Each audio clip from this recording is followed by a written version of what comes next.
انا متاكد انك عايز رمضان السنه دي يكون مختلف عن اي رمضان تاني، وغالبا السنه اللي فاتت كنت بتقول نفس الكلام ده، لكن فجاه لقيت رمضان خلص وانت مش واخد بالك. كلنا بنبدا بحماس وبنخطط وبنحط اهداف ونلتزم اول يومين ثلاثه، وبعد كده الحماس يبدا يقل شويه بشويه، وفجاه تلاقي رمضان خلص وتقول لنفسك السنه الجايه مش هسمح ان ده يحصل تاني. لكن تيجي السنه الجايه ونفس السيناريو يتكرر تاني. رمضان السنه دي ممكن يكون مختلف فعلا. لو بتتفرج على الفيديو ده فدي فرصتك انك تعرف مش حاجات تعملها لكن حاجات ما تعملهاش، عشان ما تخليش رمضان يتسرق منك وتستغله كويس. اللي هقوله ده مش مجرد كلام، دي حاجات جربتها بنفسي وفرقت معايا بشكل كبير جدا. خلينا ندخل في الموضوع على طول يا صديقي. الموضوع مش في الحاجات اللي هتعملها لكن في الحاجات اللي هتبطلها. خلينا نخش بقى على التقيل. اول حاجه، بلاش مسلسلات، او لو عايز تسمع مفيش مشاكل بس تكون مخلص اللي وراك وفاضي تماما. المفارقه الغريبه ان رمضان شهر الطاعه والعباده، بقى هو موسم المسلسلات الاكبر في السنه. كل القنوات بتعرض حوالي 30-40 مسلسل في نفس الوقت، لدرجه انك لو حتى عايز تتابع حاجه مش هتلحق من كترهم. الحقيقه اننا بنقع في نفس الفخه كل سنه. انا عارف انك هتقول معقول هفوت المسلسل اللي مستنيه طول السنه، بس خليني افكرك بحاجه يا صديقي. من فتره كنت فاكر انك ما تقدرش تعيش من غير مشروب معين او اكله معينه، لكن لما عرفت تاثيرها عليك استغنيت عنها تماما. نفس الفكره هنا لما تعرف تاثير المسلسلات على وقتك في رمضان، هتكتشف انك مش محتاجها اساسا.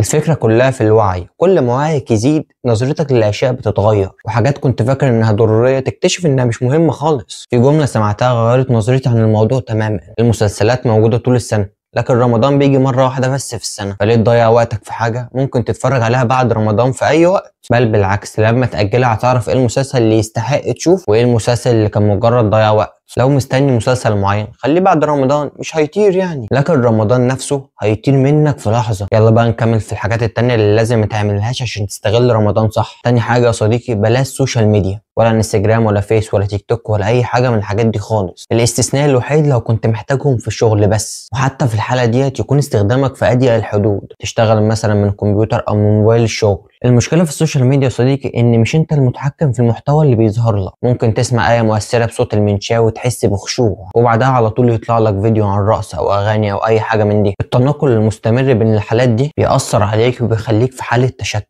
رمضان فرصة انك تبعد عن السوشيال ميديا وتستغله احسن استغلال. ليه تضيع مجهود عبادتك في التصفح العشوائي على السوشيال ميديا؟ خد القرار دلوقتي يا صديقي وابدأ رمضان بتركيز وصفاء. تالت حاجة يا صديقي، ازاي تستفيد من رمضان من غير ما تقارن نفسك بحد. كل سنة في رمضان بنلاقي ناس بتتسابق في ختم القرآن وبتحقق انجازات كبيرة لانهم متعودين على تنظيم وقتهم. بس لو انت لسه في بداية الطريق بلاش تقارن نفسك بيهم، وخدهم كمصادر الهام مش مصادر احباط. بدل ما تقارن نفسك بيهم استغل وجود الناس اللي عندهم حماس وطاقة إيجابية. لما تبقى وسط ناس مركزة في حاجة مفيدة هتلاقي نفسك تلقائيا متأثر بيها. زي المذاكرة كده، لو قعدت مع ناس بتذاكر هتذاكر أكيد، ولو قعدت مع ناس بتضيع وقتهم وقتك هيضيع معاهم. فحاول تختار بيئة محفزة حتى لو كان أونلاين، زي متابعة فيديوهات مفيدة على اليوتيوب. حاجة كمان مهمة يا صديقي، إن يكون عندك خطة واضحة للحاجة اللي عايز تحققها. تحديد الهدف نص الطريق لإنجازه، فممكن تستخدم نوتة أو أبليكيشن تكتب فيه أهدافك وتقسمها على ايام عشان تتابع تقدمك من غير ما تحس انك متلخبط او مضغوط. مش معنى كده انك مش هتقدر تستفيد من رمضان. مجرد انك تقلل وقت التلفزيون والسوشيال ميديا هتلاقي عندك وقت كبير فراغ تستغله سواء في عبادتك او تطوير نفسك.